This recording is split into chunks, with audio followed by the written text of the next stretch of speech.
I've been asked to repair both of these seat cushions. They're identical. Some of the problems are similar and others are decidedly different. On this one, it's the front, but I also have some repairs to make on the back. The bottom one, both ends have come out like this. The top and the bottom of this side is like this. And if I pull here, the piping comes on out of its casing on both the top and the bottom. So I'm going to have to pull the top one apart in order to fix it. The bottom one is a lot easier. On both ends of these, there's a hole here. There's a bigger hole on this one, so I'm actually going to pull the zip down a little bit. I don't actually need to undo any of that, but I do need to undo either side of the seam along the piping. Pull that out, and there we go. I don't need to go too far along on either side. So having undone that, what I need to do now is undo the stitching along here so that I can open this right out and put the new sew line in. I'm going to try using my seam ripper. Trouble is I can't actually see the stitches very well, which is a little bit awkward for me these days. So there's my stitching. I'm going to pull that apart there and open it to about 1 inch either side of that seam, top and bottom of the border, because I need to open that up both sides so that I can close the border seams nice and easily. There we go. I'll do the same on the other side too. With the zip side up, I'm going to make sure that the existing seams run next to each other, and I think that'll be fine. It's being careful not to pull everything out. There's my existing seam here. Pop that on there, slide that underneath, make sure that that's even, and I'm going to just sew on down. Forward and reverse at the top, keep those seams together, and as I come into the zip, I'm going to put this piece of tape over the zip so that it stays strong on this side. Push that into place, straighten the zip out, make sure the seam underneath is level, and go across. I'm going to reverse and then go forward, across the zip again, following the existing seam all the way to the top, and reverse. And I'll do the same on the other side. I've extended the opening for the back so that I can put the piping under the foot. I've lined up the side on top of the original stitches, pull the seam forward like that and pop that on top like that, and so.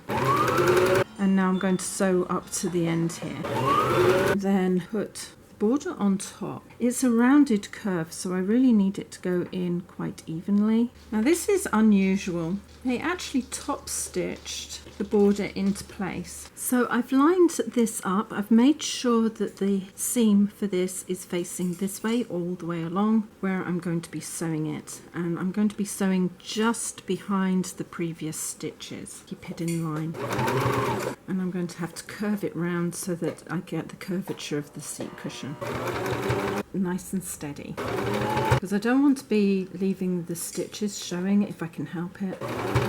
It wants to fold under, so just make sure if you've got something fine like this that it stays where it needs to stay. They've got a really wonky join here, so I'm going to undo that slightly and see if I can straighten that out, because there seems to be enough fabric on the underside to do that. So I'm going to unstitch along here from the underside, and that should go in nicely. So I'm holding everything where it needs to be and into place. I'm going to carry on going past this point. I'll pull that out, pull this part out, and it looks like it'll go in nicely.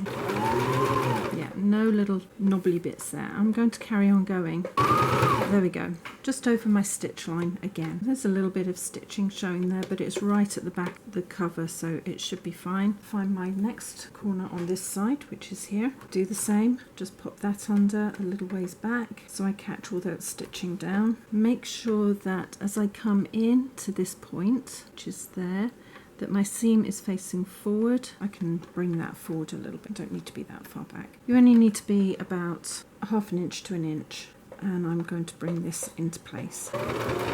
It's better if you can keep the back and the front even. I'm going to have a little bit of tautness on the top but not the bottom. The other side didn't matter because there was a little bit of leeway, but this side does matter because it has to be exact. And I'll check again, pull out those stitches or push them underneath one or the other.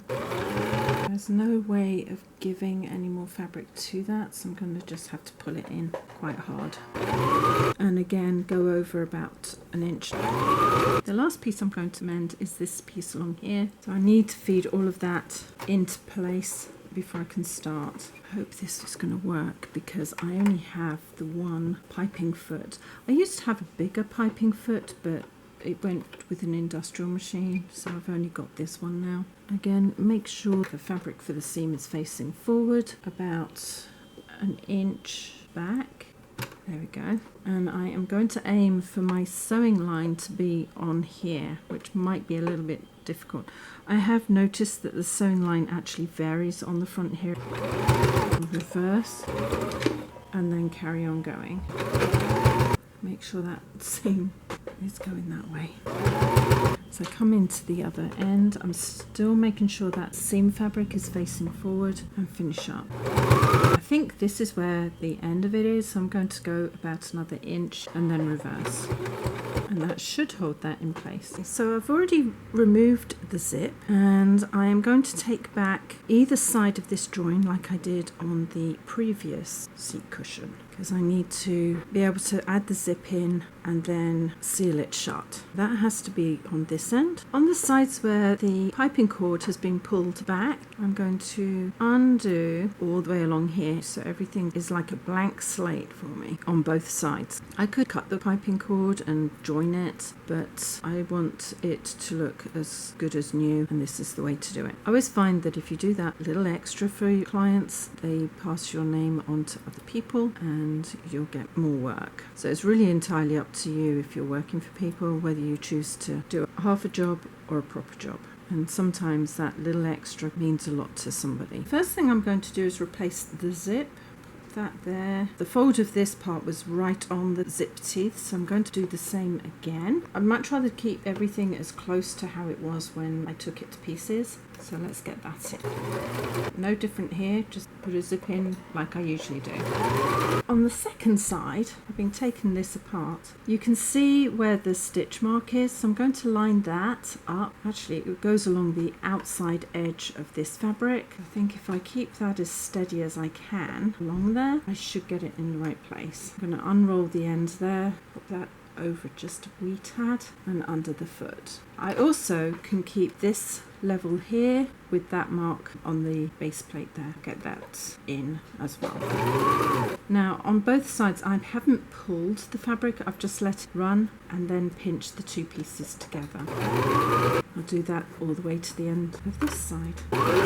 I've now got my two parts of the zip and I'm going to line that seam line up, which means that one side is quite a bit longer than the other. Let's see how many. 1, 2, 3, 4. Okay, so I'm going to pop this down and pop this in. Hopefully it will come at least 4 from the top. If it's 5, it won't really matter. I'm not going to worry too much. There we go. Let's see if I can pull that down. Oh, that's about right. Pull that all the way across and off the other end. Now I've just taken the zip back off of this end and it is about an inch difference. I'm really not happy with that. I'm going to extend it 1/2 inch so that it comes more in line. Tuck that behind there and undo that a little bit more. We'll see. I'm going to bring that up a little bit, and when I put the new seam in, I'll bring it down to match that, which is probably why the whole thing had pulled out in the first place, because it wasn't even. Take that up there. That's a little bit closer. You can see the seam comes up to that edge and in, so I don't think if I move it down a little bit it's going to be that much of a big deal. So let's pop this back on this end. It's still within reason, so now I'm going to take it off the other end, and this side is 1/2 inch shorter now, but even here the seam does tend to go up slightly. I think I can straighten all of this out without too much problem.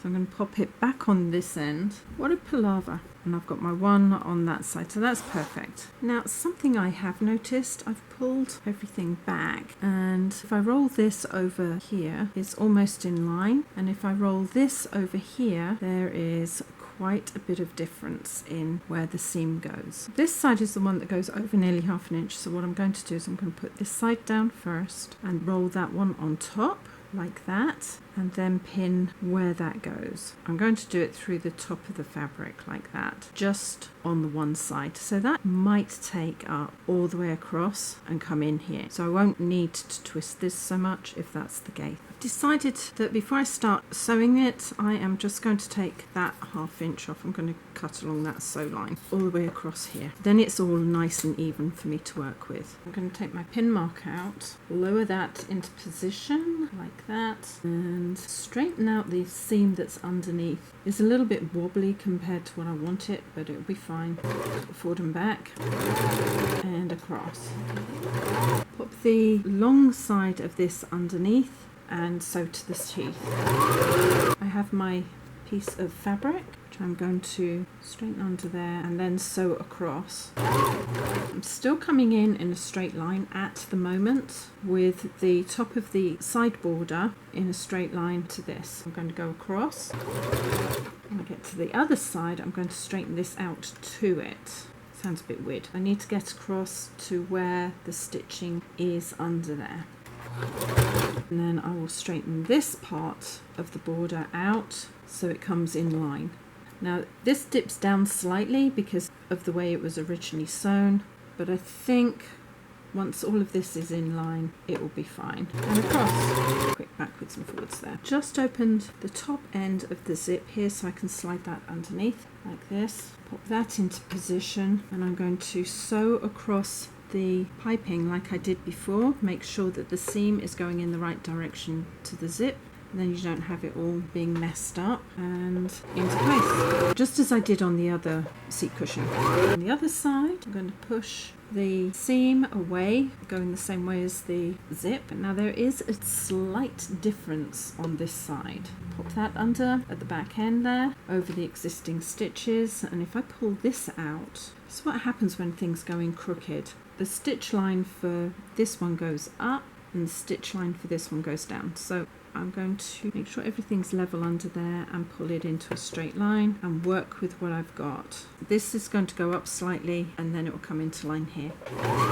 I'm going to undo here a few stitches so that I can straighten that and it will not be wrinkled. Just as I did on the other cushion, I'm going to pull this into position and over the existing sew line and into place. I might take a little bit more pulling than last time because I've shortened it slightly. See whether that works. It should do.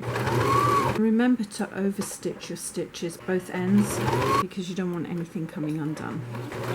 On this side, this is a little bit longer because this is the end of the border that I had to take in about 1/2 inch. So probably need to pull it into place. I've extended the opening so it has further to run in. Make sure the seam is facing the right way and then pull into position. Pull the top onto the bottom. Now with a little bit of assistance, this has gone in perfectly on the second side where it was a little bit larger. This end's a little bit more complicated. Well, not really. I just have to make sure that all of this goes in facing the right way. It's very easy to get things upside down. So I'm going to put that here along the top of there and then work out how that all goes in. I think what I'm going to do is, I'm not sure actually, because I undid this not realising that there might be a discrepancy, but I'll work it out. I think what I'm going to do is I'm going to take back that interline from here to there, mainly because the stitch line for it is here, and then I can straighten everything out to do with the side of the cushion. So I'm going to do that first so that I've got a good starting point. Like on the other end of this zip and the previous cushion, I am sewing this in.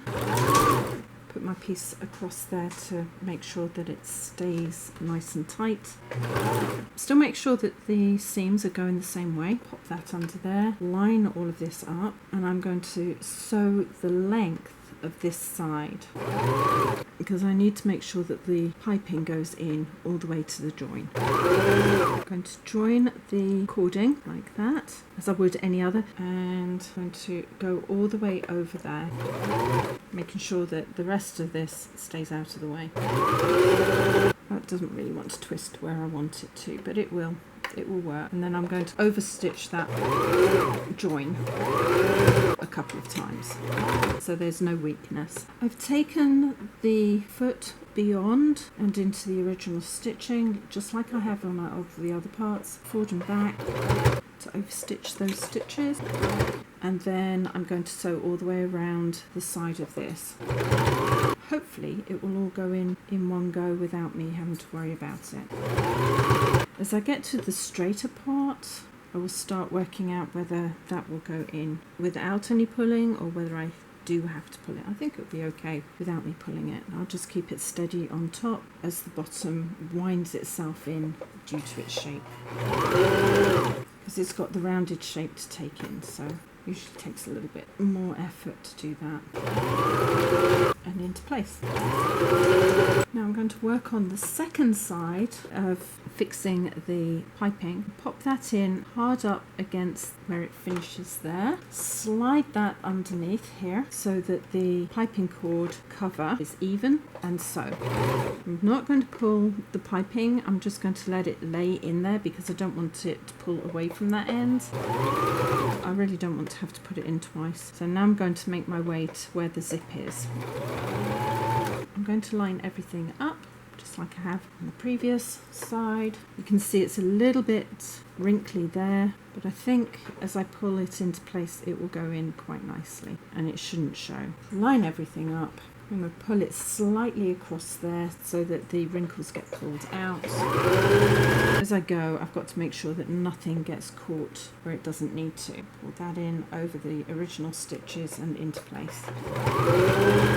Any stitching I'm pulling out as I go. I will keep checking that that's going in evenly. Because this is a rounded edge, just like on the other side, I don't want it to wrinkle, but I don't want it to be too long either. It has to all come in nicely and evenly. And of course the weight is at the front edge and that's where I'm going towards, so I've got to just be a little bit cautious. And I'll ease it in. You see that the front's been repaired. They both look pretty neat. I'm quite pleased with them actually. And the backs all nicely sewn in. I'm really pleased with those. I think they've come out quite well. If you'd like to see more from me, please subscribe, hit the bell button, and a few thumbs up would be brilliant. And in the meantime, take care, see you later, ciao.